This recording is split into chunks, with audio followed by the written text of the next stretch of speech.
আজকে আন্তর্জাতিক অপরাধ ট্রাইব্যুনালে দুটো মামলা নির্ধারিত তারিখ ছিল আজকে। একটা হচ্ছে তদানীন্তন প্রধানমন্ত্রী শেখ হাসিনা, তার মামলাটি ছিল আজকে।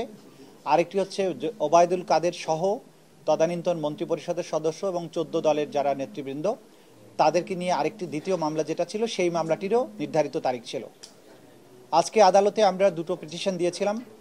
শেখ হাসিনার মামলায় আমরা তদন্ত কর্মকর্তার যে রিপোর্ট সেটার বরাত দিয়ে জানিয়েছি যে এই তদন্ত কাজ অলমোস্ট শেষের দিকে আছে। শেষের দিকে আসার পরে জাতিসংঘের যে রিপোর্টটা প্রকাশিত হয়েছে, জাতিসংঘ গত জুলাই আগস্টে বাংলাদেশে সংগঠিত যে মানবতা বিরোধী অপরাধ সেটার ব্যাপারে বিস্তারিত তদন্তপূর্বক তারা একটা রিপোর্ট প্রকাশ করেছেন, যেটা গোটা দুনিয়ার মানুষ এটা জানেন, যেটা অনলাইনে অ্যাভেলেবল আছে।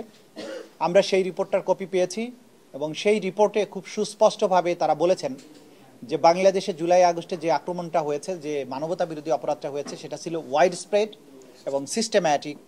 সেটা ছাত্র জনতাকে দমন করার জন্য সরকারের সকল ফোর্স আগ্নেয়াস্ত্র ব্যবহার করে, লিথাল ওয়েপন ব্যবহার করে, হেলিকপ্টার ব্যবহার করে তাদেরকে হত্যা করেছে।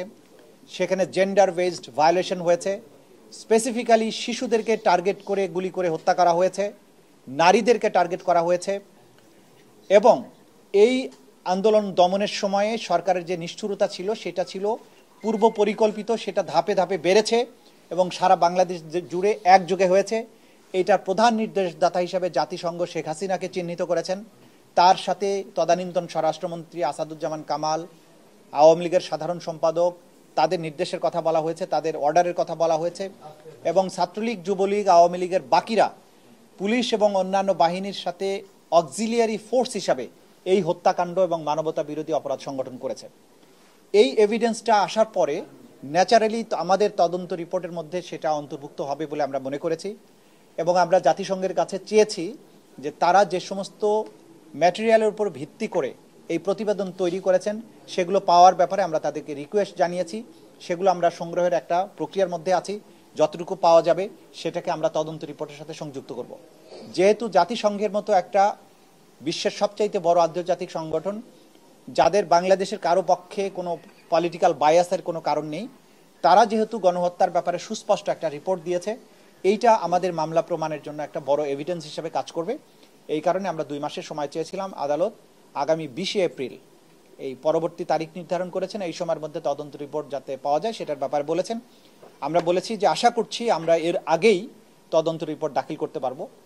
আদালত যেটা বলেছেন যে তাড়াহুড়া করতে গিয়ে তদন্ত রিপোর্ট যাতে কোনো ত্রুটিপূর্ণ না হয় সেই ব্যাপারেও খেয়াল রাখবেন। আমরা এটা কোর্টকে জানিয়েছি। মানবতা বিরোধী অপরাধ হচ্ছে বিশ্বের সবচাইতে বড় অপরাধ এবং এটার তদন্ত প্রক্রিয়া বিশ্বের সবচাইতে জটিল এবং কমপ্লেক্স। এই কারণে এটাকে যথাযথ প্রক্রিয়া অনুসরণ করে রিপোর্ট আমরা দেওয়ার চেষ্টা করছি। সেক্ষেত্রে আমাদের তদন্ত সংস্থা এবং প্রসিকিউশন দিনরাত কাজ করছেন। এই ব্যাপারে আমরা আপনাদের মাধ্যমে জাতির কাছে এটা মেসেজটা দিতে চাই যে আমরা দিনরাত কাজ করছি এবং আমরা তদন্তের একটা চূড়ান্ত পর্যায়ে আছি। আশা করছি খুব সহসাই এই রিপোর্টগুলো আমাদের হাতে চলে আসবে। বাকি যে মামলা ছিল ওবায়দুল কাদের সহ বাকি মন্ত্রীদের, তাদের ব্যাপারেও একই প্রেয়ার এবং একই এভিডেন্স কিন্তু এখানে কাজ করবে। সেই হিসাবে তাদের ক্ষেত্রেও আমরা একই আবেদন জানিয়েছিলাম, আদালত সেটা মঞ্জুর করেছেন। আজকে আরেকজন আসামি সোলাইমান সেলিম, যিনি পুরান ঢাকার একজন সাবেক সংসদ সদস্য হাজী সেলিমের পুত্র, তার বিরুদ্ধে আগেই গ্রেপ্তারি পরোয়ানা জারি হয়েছিল। তিনি অন্য মামলায় গ্রেপ্তার হয়ে জেল হাজতে থাকার কারণে এই তথ্য আসার পরে আমরা তাকে আমাদের এই মামলাতে শোন অ্যারেস্ট দেখানোর জন্য এবং প্রোডাকশন ওয়ারেন্ট ইস্যু করার জন্য আবেদন করেছিলাম। তাকেও 20 এপ্রিল আদালতে উপস্থিত করার জন্য নির্দেশ দিয়েছেন।